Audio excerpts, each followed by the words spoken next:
కాశీలతగా ప్రసిద్ధి చెందిన మంగల్ కపూర్ భారతదేశంలో తొలి యాసిడ్ దాడి బాధితురాలు. ఇక 12 ఏళ్ల వయసులోనే యాసిడ్ దాడికి గురైన బాధితురాలు. ఆమె దేశవ్యాప్తంగా స్ఫూర్తిదాయకంగా సంగీత విద్వాంసురాలిగా, ప్రొఫెసర్గా ఎలా ఎదిగారు? దేశంలో అత్యున్నత పౌర పురస్కారాల్లో ఒకటైన పద్మశ్రీ అవార్డు సాధన వెనుక ఆమె చేసిన కృషి ఏమిటి తెలుసుకుందాం.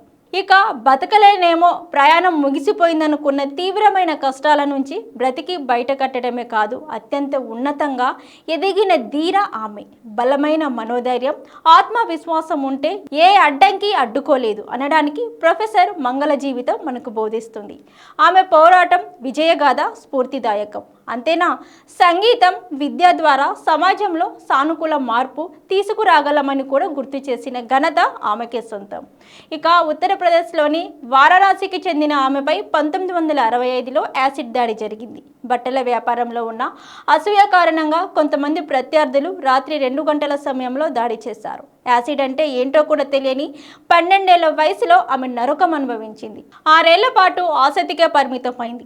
1, 2 కాదు, ఏకంగా 37 ఆపరేషన్లు. అందమైన మొహం అందవికారమైంది. మరోవైపు సమాజం సూటిపోటి మాటలు, దీంతో చదువు కొనసాగించలేకపోయింది. సంగీతంపై ఉన్న మక్కువతో ఇంట్లోనే ఉండి సంగీతం నేర్చుకుంది. ఇక బయటకు వెళ్ళినప్పుడు సూటిపోటి మాటలు, వ్యంగ్య వ్యాఖ్యలు వినేదానినని మంగళ కపూర్ గతంలో చెప్పారు. పాఠశాలలలో పిల్లలు ఆమెను చూసి భయపడేవారంట. కొన్నిసార్లు ఆమెను ఎగతాళి కూడా చేసేవారు.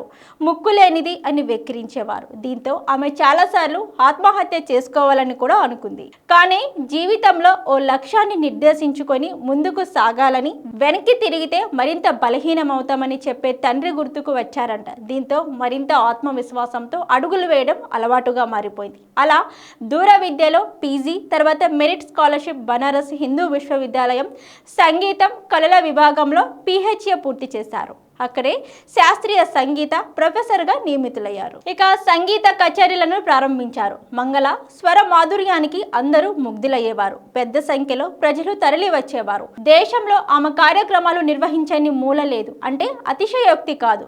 సంగీత ప్రపంచంలో ఆమె గాత్రం ఎంతో ఆదరణ పొందింది. అటు టీచర్గా అనేక మంది విద్యార్థులకు సంగీత జ్ఞానాన్ని అందించారు. అందుకే ఆమెను కాశీలత మంగేష్కర్ అని కూడా పిలుస్తారు. ఆమె కృషికి, అంకిత భావానికి అనేక అవార్డులు వచ్చి వరించాయి. ఇక తరంగ్ ఫౌండేషన్ ఆమెకు కాశీలత బిరుదును ప్రదానం చేయగా, రాజ్యసభ ఆమెకు రోల్ మోడల్ అవార్డును ప్రదానం చేసింది. తాజాగా భారతీయ శాస్త్రీయ సంగీతానికి ఆమె చేసిన సేవకు స్ఫూర్తిదాయకమైన పోరాట ప్రస్తావనకి గాను కళారంగంలో 2026 నాటికి పద్మశ్రీ పురస్కారాన్ని ప్రకటించడం విశేషం.